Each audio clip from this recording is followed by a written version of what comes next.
بهذا البلد وأنت حل بهذا البلد ووالد وما ولد صدق اللہ العظیم۔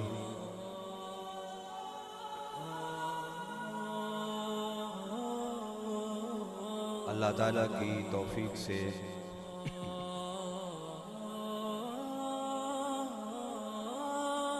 ہم سب اللہ کی بارگاہ میں حاضر ہو کر اپنی مناجات، اپنی التجائیں، اپنی دعائیں پیش کرنے کے لیے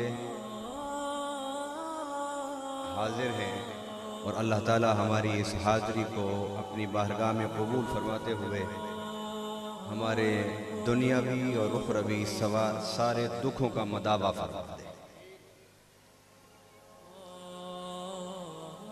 جیسا کہ آپ نے اخبارات میں، جرائد میں، اعلانات میں سنا کہ آج کی گفتگو کا موضوع ولادت، بعثت اور ریاست مدینہ ہے۔ ولادت کہتے ہیں نبی پاک صلی اللہ علیہ وسلم کا ظہور، آمد، تشریف آوری دنیا میں، اسے ولادت کہتے ہیں۔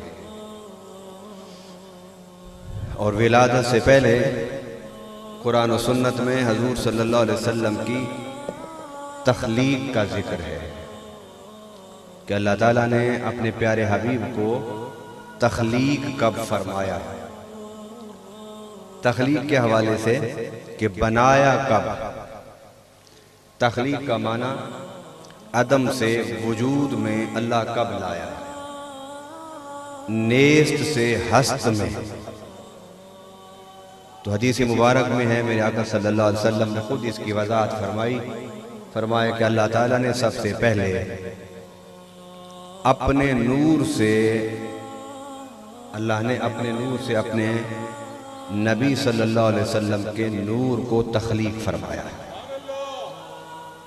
گویا حضور صلی اللہ علیہ وسلم اللہ کے نور سے تخلیق ہوئے، اور پھر ساری کائنات نبی پاک صلی اللہ علیہ وسلم کے نور سے پیدا ہوئی۔ وقت بہت مختصر ہے، اصل اس اجتماع کا مقصد دعا ہوتی ہے، اور دعا سے پہلے ذکر، بیانات، نبی پاک صلی اللہ علیہ وسلم کی مناقب، فضائل اور منقبت اور نعتیں، اس کا مقصد یہ ہوتا ہے کہ ہم دعا کا ماحول پیدا کریں۔ اور یہ دعا کا ماحول اس وقت پیدا ہوگا کہ جب ہم اپنے دل اور دماغ کو دنیا کے خیالات سے پاک کر کے اللہ اور اس کے رسول صلی اللہ علیہ وسلم کے تصور میں ڈبو دیں گے۔ حاضرین کرام، حضور کی تخلیق سے اگلا مرحلہ حضور کی ولادت ہے، اور حضور صلی اللہ علیہ وسلم کی ولادت کا ذکر اللہ تعالیٰ نے سورۃ البلد میں کیا کہ اے پیارے حبیب صلی اللہ علیہ وسلم، ہم نے آج تک قسم نہیں اٹھائی، مگر آج قسم اٹھا رہے ہیں اس شہر مکہ کی۔ اللہ تو آج اس شہر مکہ کی قسم کیوں اٹھا رہا ہے؟ تو فرمایا اس لیے کہ اے پیارے، اس شہر مکہ میں تیرا ظہور ہو رہا ہے۔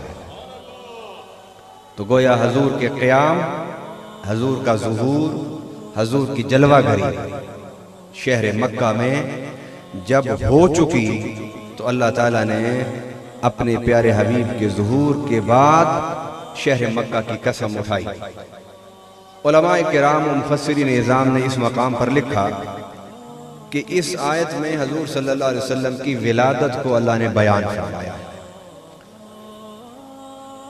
جب قرآن میں اللہ نے اپنے پیارے حبیب کی ولادت کا ذکر کیا، تو اس کا مطلب یہ ہوا کہ حضور صلی اللہ علیہ وسلم کی ولادت کا ذکر کرنا یہ خدا کی سنت ہے، اور ولادت کا ذکر سننا یہ انبیاء کرام کی سنت ہے۔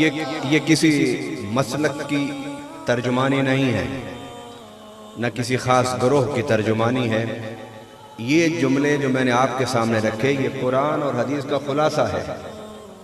اور عجیب اتفاق ہے کہ جب محرم شروع ہوتا ہے تو ہم لوگ اس گفتگو میں آ جاتے ہیں کہ یزید حق پر تھا یا حسین حق پر تھے، اور جب ربیع الاول شروع ہوتا ہے بجائے اس کے کہ ہم اپنی ساری توجہ حضور کے ذکر پر فوکس کریں، ہمیں مختلف سوالات میں الجھا دیا جاتا ہے۔ وہ سوالات کیا کہ کیا صحابہ نے حضور کا میلاد کیا تھا؟ کیا تابعین نے حضور کا میلاد کیا تھا؟ کیا قرآن میں حضور کے میلاد کا ذکر ہے؟ اللہ کے بندو، میلاد تو ایک عنوان ہے اور اس کے پس پردہ ذکر مصطفیٰ ہے۔